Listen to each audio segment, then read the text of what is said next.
Poštovani prijatelji, evo nas ponovo u podcastu u petak sa Dritanom. Rezervisano vrijeme, što se kaže. Hvala svima na brojnim pitanjima i komentarima i kao i uvijek pokušat ću da odgovorim na sva ta pitanja, kao i da prokomentarišem kratko 3 teme koje sam izdvojio za ovu sedmicu. Počet ću sa, što bi se reklo, kao Automoto Savez sa stanjem na putevima. Dakle, baš je bilo puno upita od strane građana, puno kritika, puno poruka sam primio o tome šta je ovo, kakva je ovo priprema turističke sezone.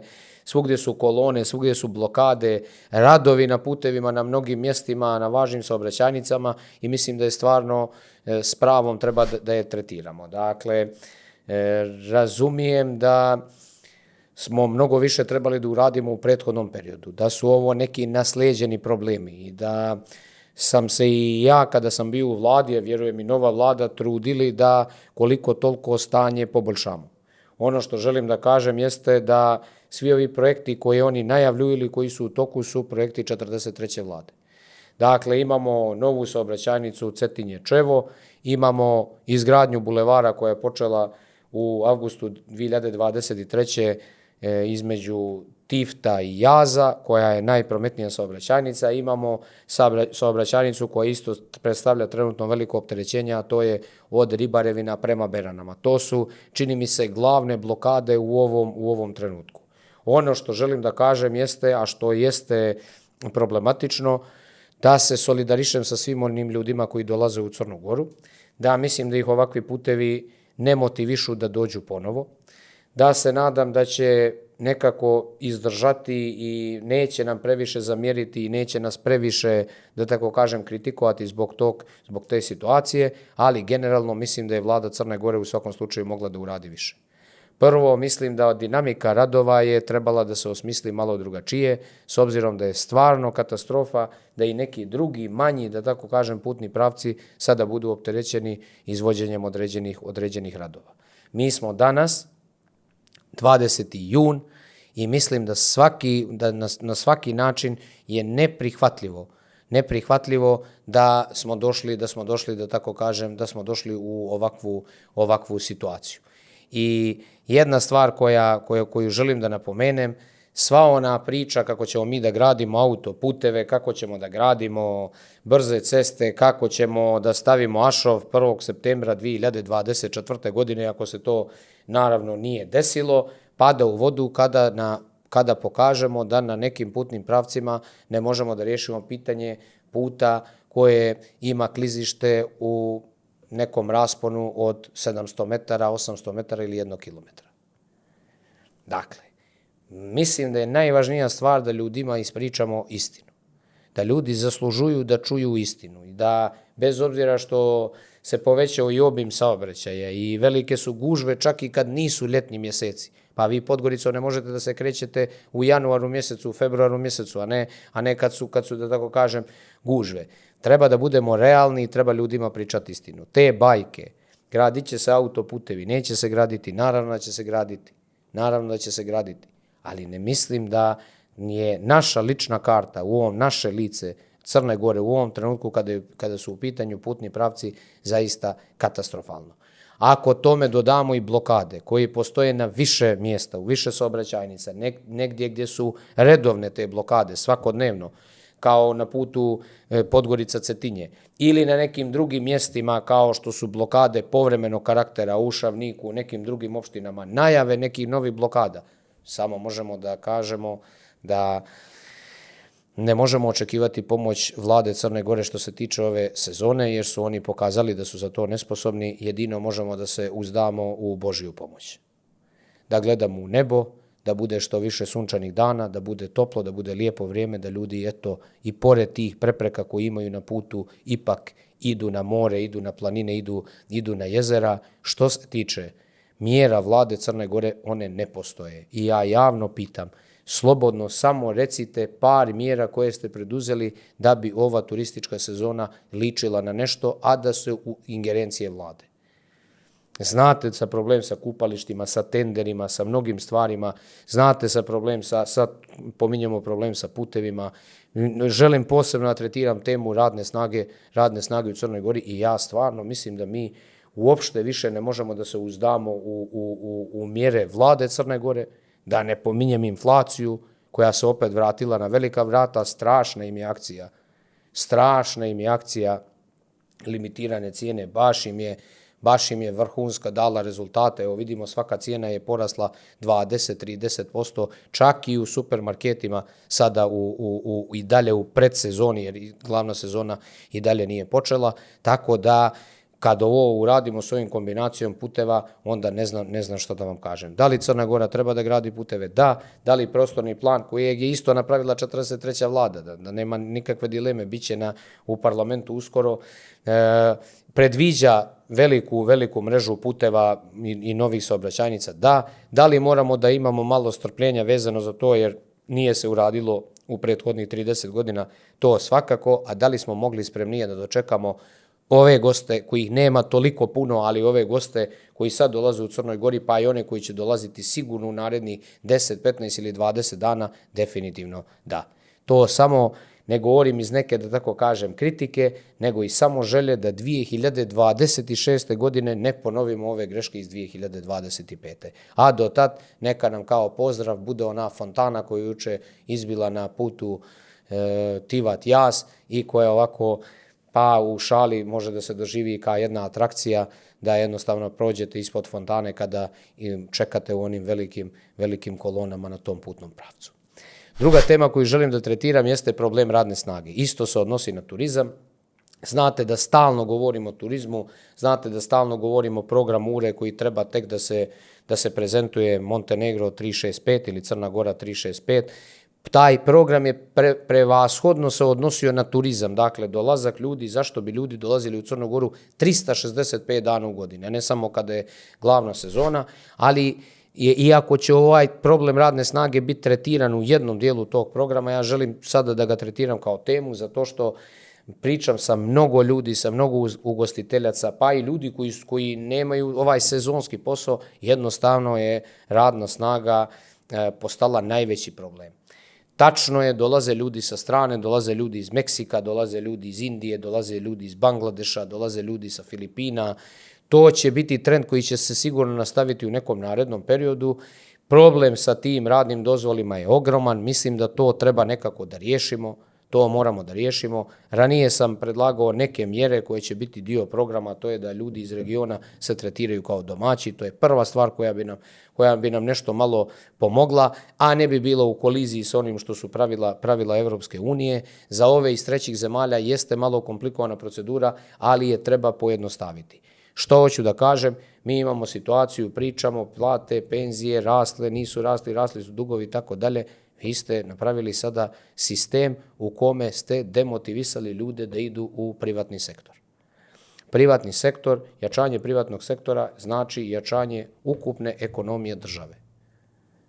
I mi smo napravili sistem, eksperti su napravili sistem, strašan im je sistem, evo vidimo koliko izaziva zadovoljstva, da vi jednostavno podsticajem da ljudi idu u javni sektor, gušite svoj privatni sektor. Sa druge strane, niste dali alternativne politike, vlada nije dala alternativne politike da postoje olakšice, da ovi ljudi koji trebaju da dođu eksterno iz nekih drugih destinacija, eksterno da dođu, da mogu jednostavno lako da uđu u sistem rada. I mislim da će to da stvori sve veći i veći problem. Dakle, već postoje ljudi koji rade u Crnoj Gori dugo biznise, različite vrste biznisa, od ljudi koji drže poslastičarnice do ljudi koji drže kamenolome i tako dalje, nije važno, gdje možete uvidjeti da ostaju bez radne snage. I nisu daleko od toga da sve su smanjili, da tako kažem, obim posla, jednostavno smanjili su mogućnosti da nešto privređuju, a neki razmišljaju da potpuno jednostavno i ugase djelatnosti, jer nema ko da radi. Umjesto da jačamo privatni sektor, da javni sektor bude efikasniji, ali ne da bude glavna motivacija države da se u javnom sektoru ljudi dominantno zapošljavaju. Naravno da javni sektor stvara uslove da bi cijela država funkcionisala. Mi imamo jedan sistem koji je potpuno, čini mi se, nakaradan, u kome smo demotivisali ljude uopšte da idu prema privatnom sektoru. Na šta će ovo da izađe, vidjet ćemo u narednom periodu. U svakom slučaju moramo da razmislimo o tome kako da damo olakšice da bi mogli da ojačamo sopstvenu ekonomiju, a ekonomije nema ako nema zadovoljnih radnika i ako nema radnika. Mi smo daleko od robotike, daleko smo i dalje od stvari koje bi bile, da tako kažem, zamjena za čovjeka, zamjena za radnika u buduće, šta će se dešavati i u drugim zemljama razvijenim se dešava. I još jedna stvar koju treba da razmislimo, da će dolazak velikog broja ljudi sa strane, iz drugih zemalja, učinjeti i određene imati socijalni impakt, znači imati socijalni uticaj na Crnu Goru. Vjerujte, neće biti baš jednostavno, imali ste već situacije koje su kriminalnog karaktera u nekim južnim opštinama,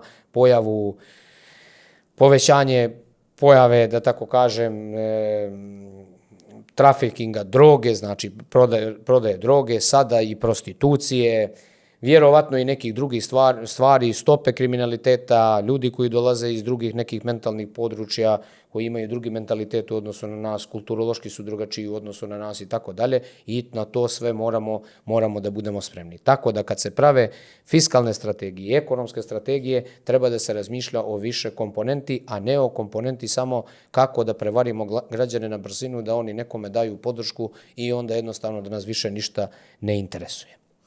I treća tema, prije nego što pređem na pitanja, želim da prokomentarišem, to je od sinoć, ovo sam danas jednostavno rekao da ću nekako da prokomentarišem, ticalo se nekih izjava određenih političkih lidera u Crnoj Gori o tome, o odlukama URE posle 2020. godine i da li su one mogle da budu drugačije, da li bi Crna Gora danas izgledala drugačije, da smo mi u onom periodu kada smo bili decision makeri i game changeri na nivou Crne Gore mogli da uradimo nešto drugačije.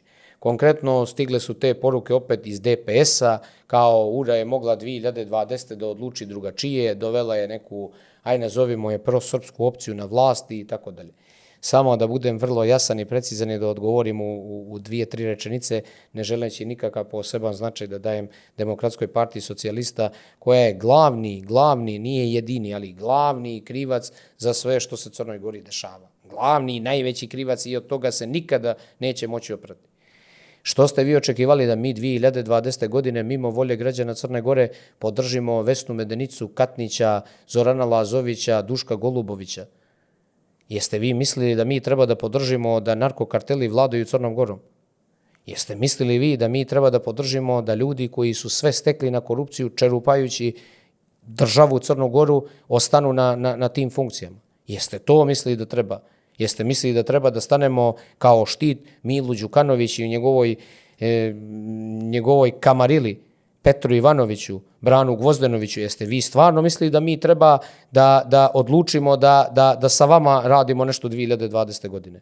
Ne, URA je odlučila da omogući da u Crnoj Gori prvi put u njenoj istoriji dođe do demokratske smjene vlasti. Nakon 1905. godine, kad se uspostavio naš parlament, prvi put smo 2020. godine imali promjenu vlasti na izborima. I to je veliki demokratski iskorak za buduću slobodu svih građana Crne Gore. Nakon toga promijenili smo više vlada i ja se sa tim nekim stvarima, anomalijama moram složiti da jesu aktuelne, ne mogu da kažem da oni ne postoje. To što se PES, DF i demokrate danas ponašaju kao DPS, nije kriva URA. Nije kriva URA. Dakle, ovo je odgovor prevashodno DPS-u i ljudi koji misle kao DPS. Nije kriva URA. Mi smo jedini koji smo se i ponašali drugčije i zahtijevali nešto drugčije i danas zahtijevamo nešto drugčije. I u toj minimalnoj šansi koja je pružena i vama, i DF-u, pa i demokratama, tad PES-a nije bilo, vi je niste iskoristili da pomognete jednom u životu državi Crnoj Gori i njenim građanima. I jednom u životu da ste rekli, evo, suzdržat ćemo se godinu, 2, 3, samo da pomognemo nešto da učinimo za sopstvenu državu. manite se lažnog patriotizma iz koga ste svi napunili džepove. Jedina partija koja se starala o nacionalnim interesima Crne Gore je URA. I kad je birala ekspertsku vladu, i kad je birala manjinsku vladu. I danas stoji kao jedina brana, koja možda sigurno nije velika, o tome stoji kao jedina brana vašoj namjeri i namjeri ove nakaradne parlamentarne većine da 2027. ili 26. kad god budu ti izbori, bude novi referendum i da se Crna Gora ponovo, nažalost, podijeli.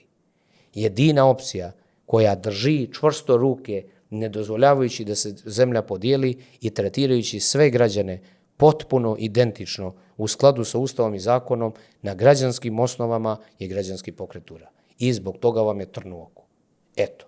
Tako da o bilo kojoj odluci ponaosob, ako bude prilike ili želje ili volje, ja sam spreman isto ovako da odgovorim, ali mislim da zbog šire javnosti, nije ovo odgovor sada da tako kažem DPS-u, ali zbog šire javnosti mislim da je lijepo da čujete i ovu verziju za koju 1.000.000% tvrdim da je istinita, ali naravno spreman sam da vodim dijalog oko toga. I sada bih prešao na pitanja, bilo ih je zaista puno, ja sam neke izdvojio, neće zamjeriti ako sam nekoga preskočio. Wild Rose Gross pita, hoćete li se javiti na poziv Katnića da svjedočite Sky porukama koje je pominjao? Hoću. Ako me pozovu, dakle, nadležni organi, ja stojim na raspolaganju. Vrlo sam ponosan što se otvorio Sky, smatram sebe najzaslužnijim za to, iako je to možda neka lažna skromnost, naravno sa svojim kolegama. Vrlo sam srećan šta radi SDT i SPO sa tim porukama. Znam da će ruka pravde stići do mnogih ljudi. Najavio sam vam da uzmete kokice. Hoće li to biti za mjesec, 2, 3, 5 ili u narednim godinama, ostaje da se vidi. Vrlo sam, što se kaže, relaksiran i sa jednom velikom optimizmom očekujem realizaciju svih tih procesa. Vidio sam ovo vezano za Katnića, šta je pričao u sudnici, pominjao je neke prijetnje i tako dalje. Ako me sud pozove, stojim na raspolaganju, što se kaže, 24/7, da dođem da ispričam najistinitiju situaciju oko svega šta ih bude interesovalo. Drugo pitanje pita Jela, podržavate li poklanjanje nepokretnosti Crne Gore bez ikakvih odobrenja i saglasnosti? Naravno da ne podržavam, niti je to moguće, niti je to u skladu sa zakonom.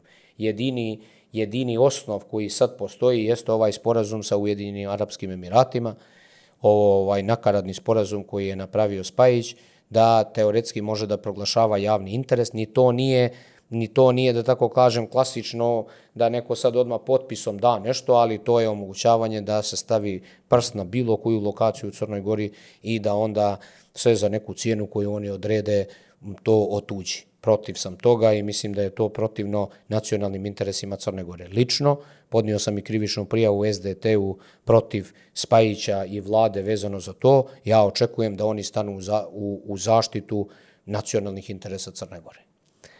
Sajmet pita, kada mislite javno osuditi ovaj masakar u Palestini? Osudio sam ga 100 puta, bio sam koordinator Ministarstva inostranih poslova Crne Gore, vanjskih poslova Crne Gore 2023. kada je počeo rat i Crna Gora je jedina država u regionu u Sloveniju koja je tada podržala prvu rezoluciju protiv ratnih djelovanja na području Gaze. Dakle, kad neko, jer mi šalju ljudi za Palestinu i tako dalje, ja sam svoje demonstrirao onda kad sam bio na poziciji da demonstriram. Sad ima nova vlada, ima novo ministarstvo vanjskih poslova, novi ministar vanjskih poslova, da vidimo hoće li osuditi. Jel pošteno? Ja mislim da što se mene tiče, stavovi kako za Palestinu, za stanje u Palestinu, tako i za drugi, za Ukrajinu i za druga mjesta koja su žarište u svijetu, ja imam vrlo jasne, precizne i uvijek iste, da tako kažem, odgovore. Miloš pita, stiglo supruzi na Viber da se reklamira online prodaja droge u Crnoj Gori. Nas strah da prijavimo da nisu u vezi sa policijom, pa mislim da ste vi idealna osoba koju možemo da se obratimo, prepoznajući vas kao iskrenog borca protiv mafije. Zahvaljujem Miloše i hvala na ovom lijepom komentaru što se mene tiče. Ja mislim da to treba da prijavite. Nemate šta da imate strah. Mislim da neprijavljivanje toga bi bilo kao da ih skrivate. moguće da je neka šala u pitanju, a moguće čak mislim da nije šala, ali moguće da je nešto bezazleno, ali vrlo je moguće da je zaista neka situacija stvarno neko koristi, toliko se konzumiranje narkotika povećalo i u Crnoj Gori generalno i u regionu i u svijetu i toliko su pronašli nekih formi da se sad skoro da se i ne skrivaju. Da li oni imaju neke veze u policiji ili nemaju, to ne treba da nekako vas nešto previše opterećuje. Vi ste dobili poruku, vi je prijavite i to je to. Ništa vam policija tu ne može uraditi sve i da je neko tamo involviran. I u tom kontekstu ja vas motivišem za to. Ako mislite da vam mogu biti od neke pomoći sa nekim savjetom, nekim kontaktom i tako dalje, nikakav problem, stojim vam na raspolaganju. Fatima pita, smeće na Valdanosu danima stoji. Nisam bio na Valdanosu, ali vam vjerujem da je takva situacija. To je stvar opštine Ulcinj. Tražili ste, gledajte. Ja za tu vlast nisam. I to je nešto što je i odnos i prema čistoći u gradu i prema komunalnoj situaciji generalno i prema stanju na putevima i sve jednostavno, ali vjerujem vam da je tako. Nisam zaista bio posljednjih mjesec dana na tom lokalitetu. Ivan pita, iz kog razloga Crna Gora ne može da dovede inostrane fabrike sa proizvodnjom i rastereti Primorje? Iz razloga neznanja. Samo napominjem da smo u 43. vladi, što smatram velikim uspjehom, doveli fabriku vodke Beluga u Nikšiću koja zapošljava 250 ljudi, 200 u Nikšiću i 50 na Primorje, u Tiftu, u Porto Montenegru koji rade marketing. Samo da napomenem, htio sam da objavim na mreže i to ću i učinjeti da se na Champs-Élysées u Parizu viorio ogroman billboard na jednoj zgradi gdje je znak, da tako kažem, Beluge, odnosno slika Beluge Made in Montenegro. Dakle, postoji za sve mogućnost, ali treba imati znanje i treba imati koncentraciju oko takvih stvari. Ako su ljudi koncentrisani kako da namjeste neki tender, da nešto ukradu na brzinu, da nešto smute na brzinu, da nešto poklone Arapima ovome onome, da rade neke frange stvari, onda ne može da se efektuira sa ovim stvarima. Treba naći investitore, treba im ponuditi bolje uslove nego u drugim zemljama. Vrlo je to važno, neće niko da otvori pogon ako su mu bolji uslovi u Srbiji ili u Bosni ili u Albaniji, da je otvori u Crnoj Gori.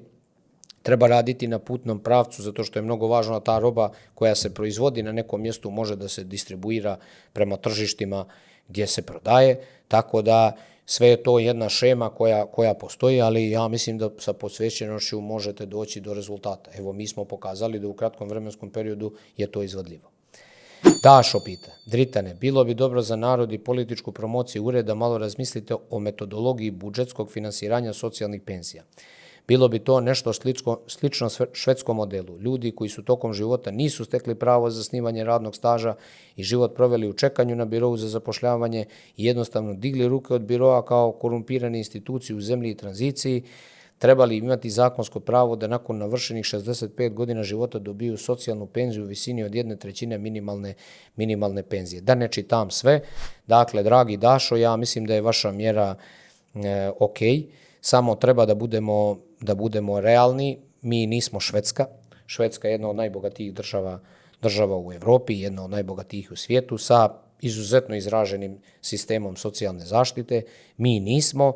Jesam da se nađe model koji bi bio prikladan i Crnoj Gori. Jesam, mnogi ljudi nisu uspjeli, prolaze godine, nisu uspjeli naročito u onim tranzicionim godinama, i dalje je tranzicija, ali onim početnim, bilo je ratnih dešavanja u okolini, bilo je sankcija, bilo je velikih problema, tu su se zatvorili mnogi pogoni, ljudi nisu uspjeli, novi ljudi da se integrišu u neki ekonomski sistem i ja mislim da taj broj ljudi nije ogroman i da država treba da brine o njima. Šta bi bio model? Treba otvoriti jedan širi dijalog. Ovo može da bude neka polazna osnova i vaša je ideja mnogo humana, po mom skromnom sudu, ali da vidimo šta bi to bilo prikladno da primijeni država Crna Gora. U svakom slučaju, ideja na mjestu i vjerujte da ćemo i kroz naš novi program na neki način tretirati. Ne kažem po švedskom modelu, ali na neki način tretirati. Montenegro 1, 2, 3 pita. Svaka čast na posjeti Mojkovcu. Ovo je konstatacija. Hvala, uživao sam u Mojkovcu prije par dana. Zaista sam bio iznenađen i reakcijom mladih ljudi na trgu. Eto, ja volim da idem na sva mjesta po Crnoj Gori i baš mi je bilo lijepo u Mojkovcu, gdje sam bio i iskoristio priliku da budem i kod svojih prijatelja malo i na selu, a kasnije u gradu. Dragoslav pita: dođite da obiđete moje gazdinstvo u Martiniće, krave, koze, pčele i ostale djelatnosti. Hvala Dragoslave, hvala na pozivu. Evo, ja javno obećavam da ćemo to učiniti. Bićemo nekako u kontaktu, ja zaista ne znam tačno gdje je vaše gazdinstvo, ali bit će mi zaista veliko zadovoljstvo da dođem, da vas posjetim, da se upoznamo i da vidim šta vi sve imate na svojoj farmi, a svaka čast, ovo što mogu da pročitam, svaka čast i na ideji i na požrtvovanju i na nuđenju nečega što je stvarno, što su autentični proizvodi Crne Gore. Nazira pita: Dritane, što kažeš u vezi zabrane upisa na Crnogorskom fakultetu? Šta tu ima da se kaže, Nazira? Prvo su odbili da daju finansiranje iz budžeta, onda se digla malo galama, onda su opet sazvali onu svoju čuvenu WhatsApp grupu i promijenili odluku. Ljudi bez stava, ljudi bez ideje, ljudi bez političkog integriteta, koji ne znaju da stanu iza svojih odluka, koji svaku stvar, vidite, može poslije 2-3 sata da se promijeni, da se učini bez veze, umjesto da su odmah dali to finansiranje kao što je dala i prethodna vlada i da se uopšte ne diže prašina. Oni su, mislite kakvi tipovi, oni su prvo odbili, pa su onda vidjeli da se digla neka prašina, da ih ljudi nešto javno napadaju i tako dalje, onda su navečer sazvali na svojoj WhatsApp grupi prije što su legli da spavaju, su rekli da još jednom da glasamo, da glasamo protiv sebe samih, jer smo prije par sati glasali drugčije, i to je to. Smiješno, vjerujte, da nije tragično, da nije smiješno, bilo bi tragično. Ovdje je kontra, jer zaista mislim da je ova smiješno. Vjerujte, ovi postupci vlade su smiješni, nepotrebni, nerviraju ljude bez ikakve potrebe. Kada ste planirali granični prelaz na Adi Bojani, je li svi moraju onda tim prelaziti ili će biti zaobilaznice? Da li će se praviti zaobilaznica od Ulcinja do Ade Bojane i novog graničnog prelaza zbog gužve u 7. i 8. mjesecu godine? Dakle, poštovana Buba, i vjerujem da se radi o ženskoj osobi, ne znam, granični prelaz mora da se radi novi kada se bude radio novi most. Trenutno ova nova vlada, ne znaju ljudi gdje im je glava, gdje im je repa, gdje im je glava, i onda oni nisu taj projekat na neki način krenuli da guraju u smislu da se realizuje, s obzirom da smo ga potpisali i još 2023. godine su tu završene procedure. Morat će doći novi granični prelaz. Granični prelaz će biti vjerovatno, govorim sada približno, na negdje jako blizu sadašnje Karaule gdje su smješteni policajci, ako znate taj dio, a po ovom pitanju rekao bih da znate gdje je smještena granična policija, tu blizu bi trebao da bude granični prelaz sa naše strane. Da li će se raditi zaobilaznica? Ideja je da se širi postojeći put na 4 trake, to je ideja koja je još starija. Mislim da neće, da bi u mnogome pomoga, možda ne bi u potpunosti riješio problem, ali u mnogome bi pomoga. I varijanta broj 2 jeste da onaj put koji jeste zaobilaznica, koji ide preko sela Ćurke, tamo da se dodatno proširi. Mislim da bi to za početak bilo dovoljno.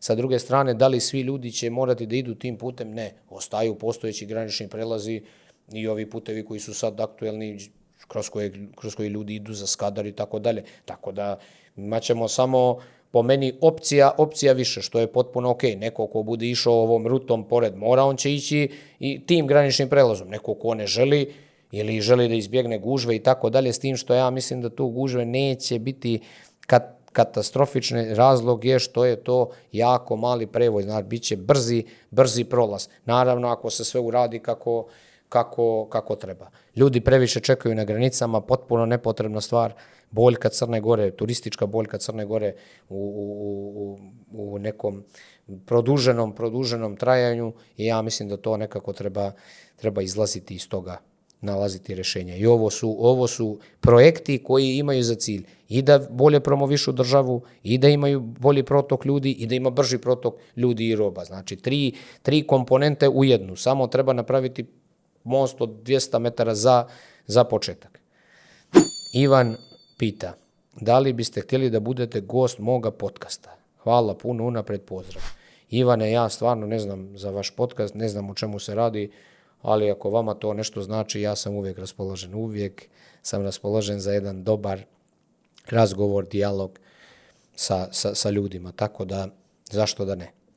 Rade pita, gospodine Abazoviću, za vrijeme vaše vlade nijesu se mogle vidjeti ograde ispred Skupštine. Sada, koliko vidim, dupla postavka. U čemu je problem? Ovdje je problem. Dakle, samo je tu problem, ništa drugo. Mi ne možemo svaku stvar da promijenimo. Ja sam mnogo srećan što ograda nije bilo. Nije ograda bilo i na Cetinje kad se nalagao Badnjak po prvi put kad je došla nova vlada, dakle, a ne ispred Skupštine. Sve je bilo mnogo relaksirano, sve je bilo mnogo lagano, sve je išlo bez ikakvih tenzija. Sjetite se naročito te 2023. godine kad je izborni proces bio kao na zapadu. Ljudi uopšte nisu imali osjećaj da se održavaju neki izbori. Sada je druga priča, pošli smo unazad, ali to ne znači da ako odemo malo unazad ne možemo uhvatiti veći zalet. I za to treba biti optimističan i reći u redu, nekad napravimo korak nazad da bi brže pošli napred. Ja se nadam da će ljudi na taj način percipirati postojeću političku situaciju i da će tražiti da se stvari promijene u narednom periodu na bolje. Olga pita, poštovanje gospodina Abazoviću, puno radite, kad ćete odmarati? Veliki pozdrav iz Novog Sada. Odmarat ću kad odem u penziju, a možda ni tad. Ja lično mislim da čovjek treba, kad god je u pogonu i u pokretu, da je sve ok, nezavisno što je nekad produktivniji, a nekad manje produktivan. Ernad Mehović pita, što bi sa Pesovim botom koji je vrijeđao Vanju Čalović? Eno ga u vrhu stranke. Možda razmišlja o tenderima. Možda će još nešto da uzme. On nije uzeo malo, do sad nije dobio malo. Možda će još nego. Ja mislim da o tome razmišlja. A mislite da se neko postidio toga? Eto, pa super. Pa neka ljudi sve vide. Ali eto, tamo je. Ako vam nešto treba, on vam je u samom vrhu stranke. Njihove. Leon pita, Leon F. kad će u ovoj državi zakon biti isti za sve? Pošto sad važi jedan zakon za političare i sveštena lica, drugi za obične građane. Pravde nema dovoljno, ja sam sa time saglasan. Nemojte sve političare staviti u isti kontekst. I razumijem i ne pravdam ih i tako dalje, ali nemojte sve da stavljate isti kontekst. Ovo isto kao ono kad kažu dobili svi poslanici neke povišice, neke nisu dobili svi poslanici, nego samo oni koji su na vlasti. Tako da nemojte sve da stavljate u isti kontekst jer nije lijepo. Uopšte ne prepoznajem se u grupu ovih političara i ovih nekih, govorim, sveštenih lica ili ljudi koji nešto su pošteđeni od nečega. Ja sam u drugu grupu za obične građane, a jesam političar. I mislim da ima još mojih kolega koji su u tu grupu. A vi ste ovo u pravu i ja to ne želim da demantujem. Milan Đurović pita, pozdrav gospodine Abazoviću sa Sicilije. Gdje sam na odmoru, pitanje za vas, da li Crna Gora može biti jednog dana kao Sicilija? More, brda, dobra hrana, dobro vino i prije svega brend, što je nažalost i najvažnije. Imamo sve, ali većina ljudi kada ovdje kaže Montenegro misli na neku Južnu Ameriku i Afriku. Kad sam pročitao početak pitanja, mislio sam da li može da bude kao Sicilija po onom negativnom kontekstu po kojem je Sicilija prepoznata, inače jedna predivna ostrvo u Italiji. Ja lično mislim da je Crna Gora mnogo bolja od Sicilije, mnogo ljepša od Sicilije. Ja lično, možda je to moj neki subjektivan osjećaj, ali daleko. Ne kažem da oni u kulinarstvu i u vinima ne prednjače, jer to teško može im bilo ko parirati, ali generalno kao parče zemlje, mislim da je Crna Gora baš ispred. U svakom slučaju, slažem se, možda ljudi ne znaju dovoljno za Crnu Goru, mi treba da radimo na promociji naše zemlje, promocija naše zemlje je slaba, nismo dovoljno vidljivi, nemamo visibility koji bi bio potreban i u tom kontekstu moramo nešto da poradimo, kako ovi ljudi ne bi mislili da smo neđe u Južnoj Americi ili u Africi, već da smo dakle ovdje na evropskom kontinentu. Vama svaka čast i hvala i vjerujem da i vi, pa iz tog mjesta u kojeg živite, doprinosite da se Crna Gora prepozna po dobru. Bos pita: Gospodine Abazoviću, odličan je vaš predlog za aerodrome s tim što Tivat ima problem restitucije i da bi ga trebalo dati pod koncesiju, također i u Beranama i Nikšiću trebalo dati pod koncesiju za zajedničko ulaganje. Najveći problem je što gubimo vrijeme, trebaju nam hrabre, hitne odluke, ako je budemo čekali 2030. razvoj aerodroma, pitanje je šta ćemo moći uraditi sa konkurencijom u regionu, sve će karte biti podijeljene jer oni napreduju. Hvala na pitanju za aerodrome, ja sam dao svoje mišljenje i ja nisam čuo da je neko dao predlog poput mene, ne zato što je on epohalan, ali zato što jeste originalno u ovom kontekstu. Ja tvrdim da postojeću koncesiju treba odbaciti, poništiti, zaustaviti postojeći tender i raspisati tender, odnosno koncesiju samo za Tivat, a novcem kojim bi tamo zaradili investirati u Podgorički aerodrom, državni aerodrom koji sa jednom studijom od 95 miliona eura bi mogao da bude dovoljan i vrlo prestižan za ono što su potrebe Crne Gore, njenih građana i njenih turista. Dakle, to je najbolja ideja, jer mi od aerodroma zarađujemo 20 miliona eura čistog profita godišnje i mi sad to želimo da damo nekom drugom za 100 miliona eura i taj neko drugi sve i da ne uloži ništa za 5 godina će da izvadi novac. I to, gdje mi živimo, što je s ovim ljudima, ja često pitam ko su ovi ljudi. Znači sve da ništa ljudi ne urade, oni za 5 godina vade onaj novac što je direktno plaćanje, onda imaju obavezu investiranja, tačno, imaju obavezu investiranja, ali oni uzimaju monopol jer mi nemamo bez ta dva aerodroma funkcionalna. Kad je riječ o Nikšiću i o Beranama, u Beranama smo imali priču, ljudi se ne javljaju čovjeku više. Čovjek mi dalje piše, pokušava nešto, ja sam mu objasnio da više nismo na vlasti, da nemam kontakte, nemam, da tako kažem, ni neku sad pretjeranu volju da preko mnogih ljudi koji su ostali u sistem nekako pokušam da iznađem neko rješenje, zato što smatram da to treba da rade drugi ljudi koji su tamo sada nadležni za to. Berane, isto zaustavljena priča, mogli smo da imamo manji aerodrom koji bi se koristio za različite svrhe, između ostalog i kao parkiralište, i između ostalog i kao dio karga za određene robe, a možda bi imao jedan segment koji se tiče putničkog saobraćaja, a što se tiče Nikšića, on može samo za neke alternativne stvari u ovom trenutku da se razmišlja. Međutim, ja to ne čujem od ljudi koji su eksperti. Pričali su, smijali su se što smo stavili u prostornom planu 7 aerodroma, smijali su se iz neznanja. Ljudi to svaku stvar radi iz neznanja. To je kao kad nekom plemenu, ne podcjenjujući nikoga pokažete telefon. Sve iz neznanja, ne zato što to ne može da se primijeni, nego iz neznanja. Ne znaju ljudi vrste aerodroma. Ima putnički, ima vojni, ima za specijalne situacije, ima za sportski. Ne znaju elementarne stvari, šta onda, kako da vodite neki zdrav dijalog. Ja i dalje mislim ovo što ste rekli, postoji problem ekspropriacije kod Tifta, jedan dio će i da riješi sadašnja vlada, neće koncesionar ući sa problemima imovinsko-pravne prirode. Rekli su sada će da izdvoje neki novac za ekspropriaciju, to stvarno treba. Tivat je perfektan, Tivat je najljepši. Treba omogućiti noćno sletanje, naravno, jer ga je bilo ga i ranije i ja lično mislim da ona zona preko puta aerodroma može toliko dobro da se valorizuje i iskoristi u nekom narednom periodu za razne mješovite sadržaje. Zamislite sad da tamo imate po znacima navoda neki novi grad sa sportskim terenima, sa kongresnim salama, da ljudi slete na aerodrom i samo pređu ulicu, znači samo su na 1 minut od destinacije. To je stvarno ogromna prednost koju Crna Gora u budućnosti treba da iskoristi. Što će biti, kako će biti, ja znam s kim su se oni dogovorili i mislim da će biti tako.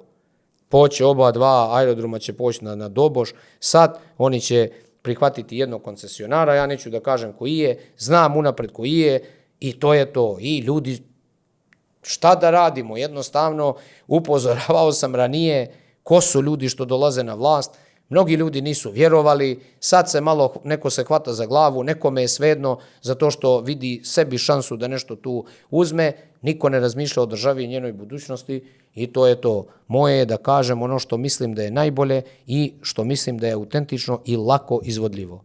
Koncesija samo zativa tim novcem graditi naš državni aerodrom u Podgorici. Najbolja stvar, nikakvi troškovi za državu, date taj za 100 miliona, uložite tih 100 miliona ovdje i svake godine profitirate 20-30 miliona samo od Podgoričkog aerodroma koji bi bio top aerodrom i plus imate zaradu od koncesionara, dio profita koji dobijate od Tifte i vi ste super. I mi kao država bi bili top. Ovo kad mi govore idu, napreduju drugi u regionu, rade, rade, oni su te odluke donijeli ranije. Pričaju Tirana napredovala, dala koncesiju prvi put, povukla je jer ti Kinezi koji su prvi došli nisu valjali, uzeo druga kompanija iz Albanije, ali uzeo prije 6-7 godina. Razvijao i napravio bum. To je to. Mi se plašimo toga, mi smo stalno u strahu. Sad je došlo vrijeme, nisu ni oni preko noći. To mi mislimo, jer mi nismo koristili taj aerodrom, pa mislimo da i prije 10 godina bilo tako. Nije. Prije 10 godina je bilo rasulo. Totalno rasulo. I iz godine u godinu ljudi su napredovali, tehnološki na svaki mogući način, širili se i došli u situaciju da danas imaju 12 miliona putnika. Eto. Idemo dalje. Ivo Vuk Marković pita.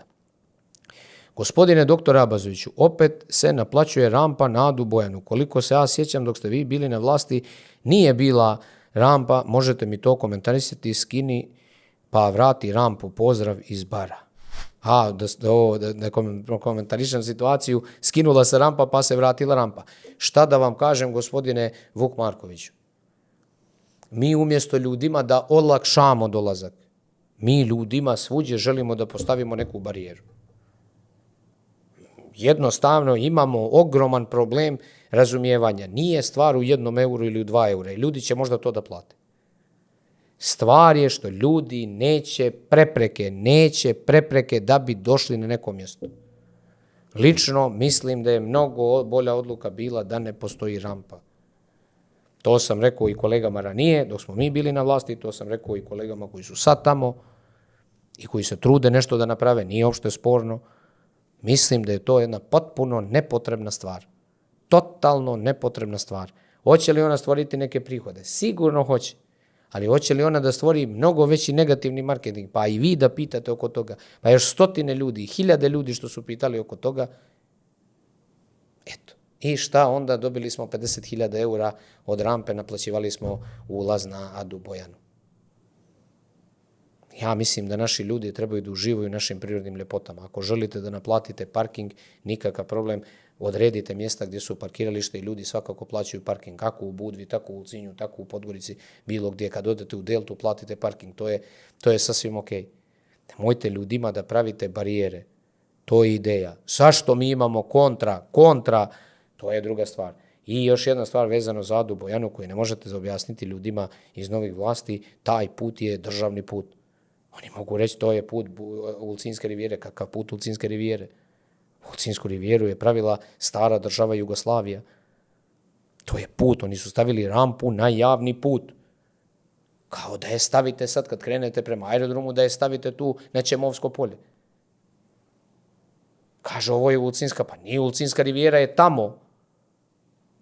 Kad se uđe, a put je kao svi ostali putevi. Jer je put gradila bivša država, to je sve bilo državno. To je to, kao što i preduzeće bilo državno. U redu, sad je isto državno, ali ne možete na put da nekoga sprečite. Međutim, vjerovatno ovdje može sve i šta da radimo?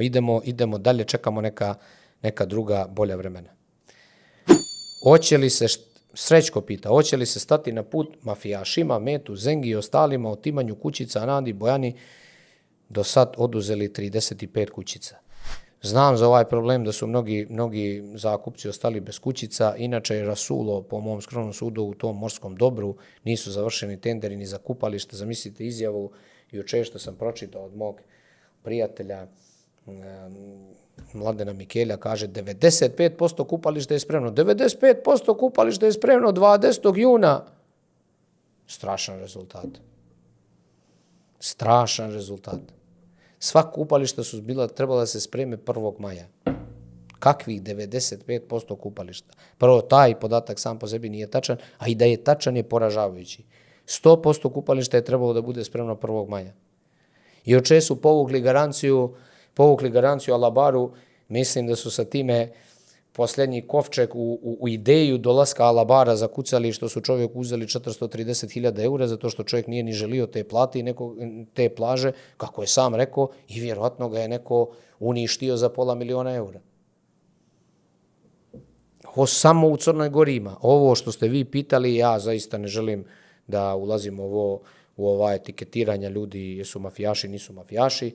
To je moj kolega iz parlamenta i ja imam respekt, što god mi mislili politički, imam respekt za svakog čovjeka koji je u parlamentu. Ne znam stvarno ko je uzeo te kućice i ko je aplicirao. Stvarno ne znam, znam da je problem.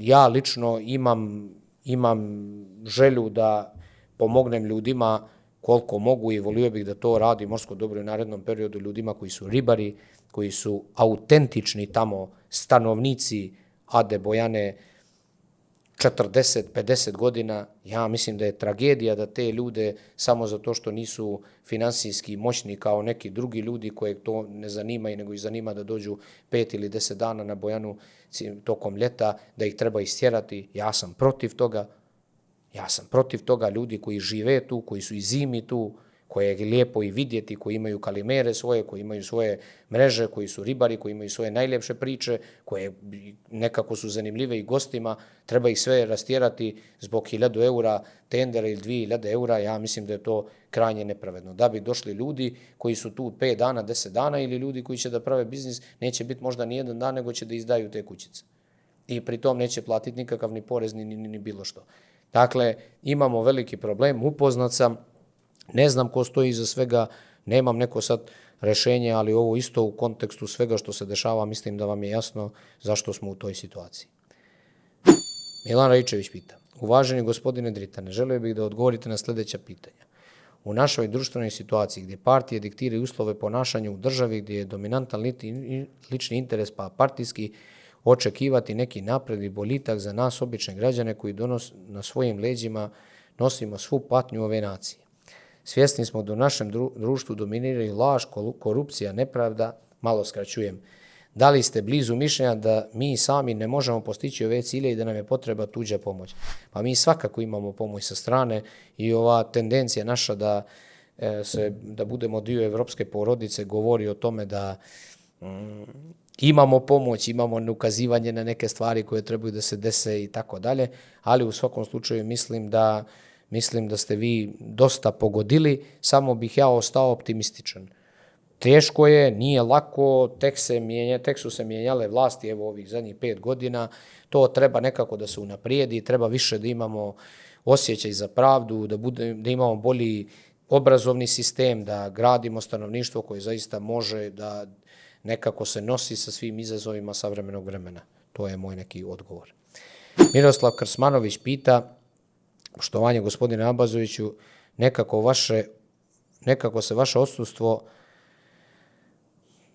pretprošli petak podudarilo sa porazom Intera, pa ste nas dobro zabrinuli. Vaš komentar utakmice. Nije to bio taj, jeste bio petak nakon Lige šampiona, mislio sam da je bio petak prije utakmice, težak poraz, doživjeli smo najteži poraz u Ligi šampiona ikada u finalima, ali glavu gore. Ovu sezonu ćemo pamtiti po najboljem dvomeču u istoriji fudbala, po mom skromnom sudu, dvomeču u istoriji fudbala. Dakle, u dvomeš nikad nisam vidio bolji, gdje smo mi uspjeli da porazimo Barcelonu. PSG je osvojio titulu više nego zasluženo. Nadam se malo rekonstrukcije ekipe za narednu godinu, ali mi pravi navijači smo tu sa ekipom i u dobru i u zlu, i u porazima i u pobjedama. Nedeljka Roknić pita, poštovani gospodine Abazoviću, na osnovu dosadašnjih ljetovanja mišljenja sam da Crnogoru oblikuje bajkovita obala, planine koje se ponosno uzdižu iznad samagarne boje mora, raskošni četinari koji okružuju pojedine plaže, impresivan Bokokotorski zaliv i kraljica Ada Bojana. Kao i svaka bajka, tako i Crnogorska ima svoje izazove. Koliko država može da se posveti turizmu kao vodećoj privrednoj grani i otkloni pojedine nedostatke. Unapred hvala na odgovoru. Postane poznat u uzreci svetski, a crnogorski. Hvala puno, draga Nedeljka, sve ste lijepo opisali našu državu. Mi moramo mnogo da radimo na poboljšanju nekih segmenata.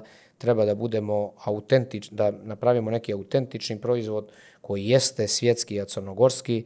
Mnogo mi se svidjela reklama koja nekako važi i za Crnogoru, koju je Liban napravio za promociju svojih turističkih ljepota. Oni su opisali sve svoje dijelove i upoređivali sa dijelovima svijeta. Pokažu planine, onda kažu ovo nije Švajcarska, pa plaže, ovo nije, ne znam ni ja, Maroko, pa pokažu gradove, pa ovo nije Monako i tako dalje. Čita svijet u jednom. Ja mislim da Crna Gora je još bolja. Oni imaju bolji možda marketing, ali ja mislim da je Crna Gora 10-struko bolja. Mi treba da vidimo iz toga da nešto autentično, da tako kažem, ponudimo građanima. Moramo da radimo na ekologiji, moramo da radimo na infrastrukturi i moramo sada sve više i više da radimo i na uslugama, da tako kažem. Mislim da gubimo i zbog radne snage i zbog svega ono po čemu smo mi bili prepoznatljivi, a to je da budemo baš gostoprimivi. Mislim da malo gubimo, da su se ljudi malo potrošili, izašli iz nekih biznisa, i mislim da neke nove generacije treba edukovati u tom pravcu. Samir pita, poštovanje gospodine doktore, vidim trudite se oko ovog programa Montenegro 365, jedva čekamo da vidimo kako će to izgledati u buduće ako Bog da se implementira. Veliki pozdrav iz New Yorka. Hvala Samire, pozdrav za svu našu dijasporu u SAD-u i New Yorku. Evo, mi ćemo to da ponudimo uskoro, međutim, mi želimo da to bude otvorena platforma. Šta to znači? To znači da nećemo sad ponuditi da ne može više da se mijenja nikad, nego kad ljudi vide neke ideje, pročitaju neke ideje da svi ostali ljudi, pa i vi, koji možda uvide nešto što smo propustili, što bi bilo bolje, da jednostavno se uključe, da ga u nekom narednom periodu još više poboljšamo i da kad dođe vrijeme, jer mi moramo da ga implementiramo, moramo da budemo na vlasti da bi ga implementirali, jer ovi će ga vrlo teško implementirati, jer da nešto znaju, valjda bi i do sad uradili. Ali da onda vidimo kako može da efektuira. U svakom slučaju, mislim da je najvažnije da otvorimo jedan dobri, zdravi, konstruktivni dijalog oko toga. Posljednje pitanje, stvarno ih je bilo puno ove sedmice. Bolić auto pita, koji ti je bio prvi auto i šta sada voziš? Ovo pitanje je stvarno dobro. Moj prvi auto koji sam vozio je bila Opel Corsa. Strašno. Opel Corsa 1.3, bio je brskao metak. Tada i prije nego što sam položio, malo sam bio van zakona, moram da priznam, prije nego što sam položio, ja sam malo koristio automobil, ne previše, a onda to je bilo da sam bio 4. gimnaziju, onda sam u toku te školske godine i položio i ta Corsa je bila strašna. Strašna, mnogo domodoština je bilo tamo, nije sve za podcast, ali ta strašna bila brza kao metak. Kasnije sam opet imao Opel jedan The Doctor, Ulcin to znaju jer je pisalo The Doctor po Valentinu Rosiju na jednom mjestu. I taj je bio dobar, izdržljiv baš puno, ali nije bio brzi i praktičan kao ta Corsa. Poslije je bilo raznih nekih vozila, ali ja sam fan Volvo, imao sam Volvo dugo, ja to nazivam Volvo Penta zato po motoru za brod, ali radilo se o autu, naravno, a sada vozim jedan mali Mercedes Jeep, tako. Dobar, ali nije baš po mojim nekako, ne ide baš skroz uz moj temperament, tako da razmišljam da ga možda u jednom trenutku promijenim, ali to mi sad ne predstavlja nikakav prioritet. Eto, to je što se tiče tih nekih vozila. Kad bih imao neki da izdvojio bih ovaj Volvo, pošto je on donio promjene u Crnu Goru, on je špartao svugdje i sad ne znam gdje je, ali zaslužio je da se nađe negdje kao eksponat ispred ovih naših kancelarija, ali baš ne znam gdje je. U jednom trenutku se nešto pokvario, otišao je kod nekog Maje i ja sad ne znam više gdje je to auto. Ako znam, ako ga je neko uzeo, neka mu je sretno, ako ga je neko uzeo za dijelove, neka mu je sretno. U svakom slučaju, jedan Volvo je od svih ovih, mislim, najviše imao uticaja na ovu profesionalno-političku sferu. Eto, to je neko moje razmišljanje. Inače sam ljubitelj automobila ovako, ali ne u smislu da nešto kupujem skupocjene auta i da nešto se trošim, ali mislim da baš dobro poznajem tu branšu. To je to. Ovo bi bilo sve za večeras, mislim da je bilo i podosta, nadam se da vam nisam dosadio. U svakom slučaju vidimo se naredni petak, slobodno pišite, subscribeujte, komentarišite, ostajemo otvoreni za sve vaše predloge, sugestije i kritike. Živjeli i želim vam ugodan vikend.